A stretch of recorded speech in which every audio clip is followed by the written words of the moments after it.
Le premier signe, c'est que ces personnes-là n'aiment pas vous voir honoré, n'aiment pas vous voir élevé, n'aiment pas vous voir dans la gloire. Chaque fois que quelqu'un autour de toi, régulièrement, quand tu as un aspect glorieux, quand tu as une bonne nouvelle, quand quelque chose va bien chez toi, tu annonces peut-être ta réussite à un examen, ou alors en tout cas tu as une bonne nouvelle, cette personne n'est pas contente. Pourtant, elle est ton amie. Ou alors, ce n'est pas forcément un ami, mais la personne fait partie de ton entourage proche. Mais la personne ne se réjouit jamais de ton bonheur. Elle ne se réjouit jamais de tes bonnes nouvelles. Quand tu es honoré, ça la dérange. Quand on t'élève, elle est embêtée. Il y a un problème à ce niveau. Jean chapitre 12, nous allons lire le verset 8. Avant le verset 8, nous allons lire à partir du verset 3. Marie, ayant pris une livre d'un parfum de nard de grand prix, oignit les pieds de Jésus. Donc, pour ne pas tout lire, je vous explique. Le Seigneur Jésus était avec ses apôtres, ses disciples, et Marie a pris du parfum très cher et elle a oint les pieds du Seigneur. Elle a cassé le parfum sur ses pieds. Donc, c'est une manière d'honorer Jésus. C'est une manière de montrer que, voilà, Jésus mérite d'être honoré. Donc, elle verse sa gloire sur Jésus. Parce que ce parfum coûtait cher. Alors, il y a quelqu'un, parmi ses apôtres, Judas, qui lui prend la parole et qui dit, pourquoi est-ce qu'on n'a pas vendu ce parfum-là pour donner l'argent aux pauvres? Et donc, verset 6, il disait cela, pas qu'il se mettait en peine des pauvres, mais quand on mettait de l'argent dans la bourse, c'est lui, Judas, qui gardait l'argent et il se servait.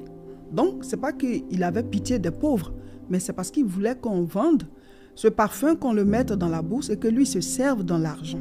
Et ça, Jésus le savait. Donc, Judas dit, pourquoi est-ce qu'on honore Jésus? Pourquoi on verse ce parfum sur lui? Au verset 8, le Seigneur Jésus-Christ qui répond, vous avez toujours les pauvres avec vous.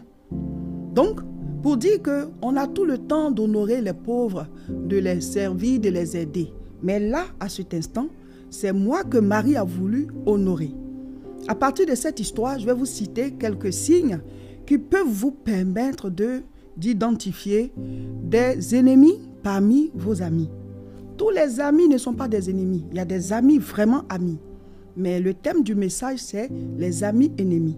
Le premier signe, c'est que ces personnes-là n'aiment pas vous voir honoré, n'aiment pas vous voir élevé, n'aiment pas vous voir dans la gloire. Chaque fois que quelqu'un autour de toi, régulièrement, quand tu as un aspect glorieux, quand tu as une bonne nouvelle, quand quelque chose va bien chez toi, tu annonces peut-être ta réussite à un examen, ou alors en tout cas tu as une bonne nouvelle, cette personne n'est pas contente.